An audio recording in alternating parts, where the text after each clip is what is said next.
பிஸ்மில்லாஹிர்ரஹ்மானிர்ரஹீம். அன்பு சொந்தங்களே, பாசத்திற்குரிய தாய்மார்களே, அல்லாஹ் ஈமான் சலாமத்தோடு நம் அனைவர்களையும் வாழ கிருபை செய்வானாக. ஆஷுரா நோன்பை பற்றி ஒரு சில செய்திகள்.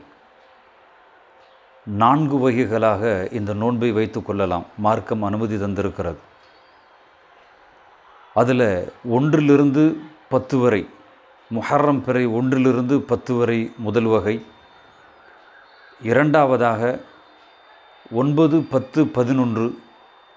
மூன்றாவதாக 9, 10. நான்காவதாக 10 மட்டும். நபித்தோழர் அபூ ஹுரைரா ரலியல்லாஹு தஆலா அன்ஹு அவர்கள் ஒரு அற்புதமான நபிமொழியை நமக்கு அறிவித்து தருகிறார்கள். பெருமானார் ஸல்லல்லாஹு அலைஹி வஸல்லம் அவர்களிடத்தில் கேட்கப்பட்டது, ஃபர்லான தொழுகைக்கு பின்பு மிகச்சிறந்த தொழுகை, அல்லாஹுவிடத்தில் பிரியத்திருக்க தொழுகை, நற்கூலியை பெற்றுத்தரக்கூடிய தொழுகை எது என்று கேட்கப்பட்ட பொழுது தஹஜ்ஜத்து தொழுகை என்பதாக சொன்னார்கள். அதேபோன்று ஃபர்லான கடமையாக்கப்பட்ட நோன்புக்கு பின்பு மிகச்சிறந்த நோன்பு, நன்மையை பெற்றுத்தரக்கூடிய நோன்பு எது என்று கேட்கப்பட்ட பொழுது ஸல்லல்லாஹு அலைஹி வஸல்லம் அவர்கள் ஆஷூரா மாதத்தினுடைய, முஹர்ரம் மாதத்தினுடைய நோன்பைத்தான் சொன்னார்கள்.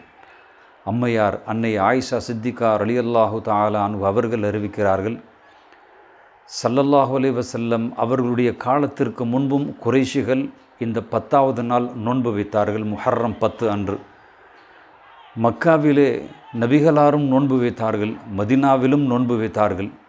பிறகு ஆஷூரா அன்று நீங்கள் நோன்பு வையுங்கள் என்று சொன்னார்கள்.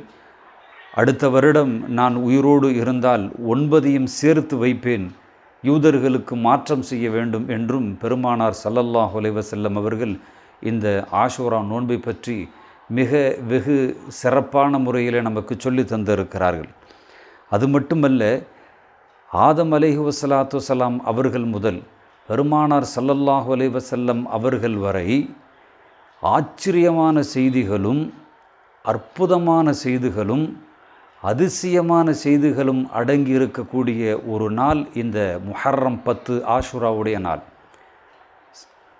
என்னென்ன அதிசயங்கள் நடந்திருக்கிறது என்ற பட்டியலை இன்ஷா அல்லாஹ் ஜும்மாவுடைய பயானிலே சொல்லப்படும்.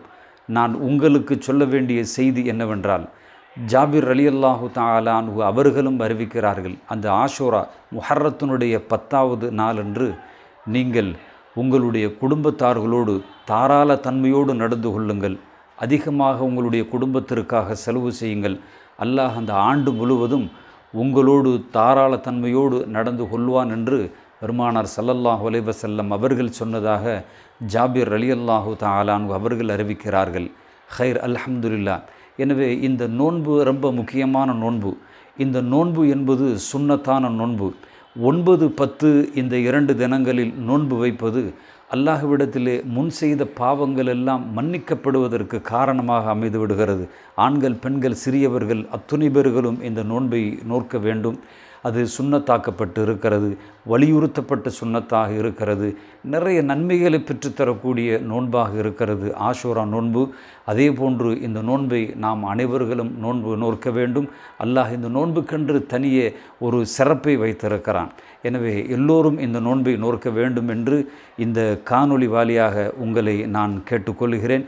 இந்த நோன்பு சஹருடைய நேரத்தை பற்றி நாம் அறிந்து கொள்ள வேண்டும். அதாவது காலை 4:16க்கு சஹர் முடியக்கூடிய நேரம் ஏற்படுகிறது.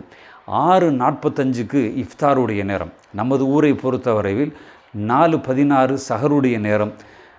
இஃப்தாருடைய நேரம் 6:45.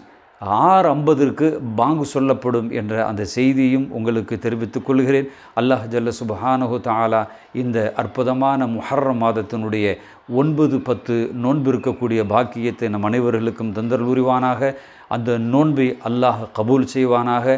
அதன் மூலமாக அல்லாஹ் ஜல்ல சுப்ஹானஹு தஆலா அவனுடைய திருப்பொருத்தத்தை பற்றி வரக்கூடிய ஆண்டு முழுவதும் அல்லாஹ் நம் அனைவர்களோடும் தாராள தன்மையோடு நடந்து கொள்ளக்கூடிய பாக்கியத்தை நம் அனைவர்களுக்கும் தந்தருள் புரிவானாக. அஸ்ஸலாமு அலைக்கும் வரஹ்மத்துல்லாஹி வபரகாத்து.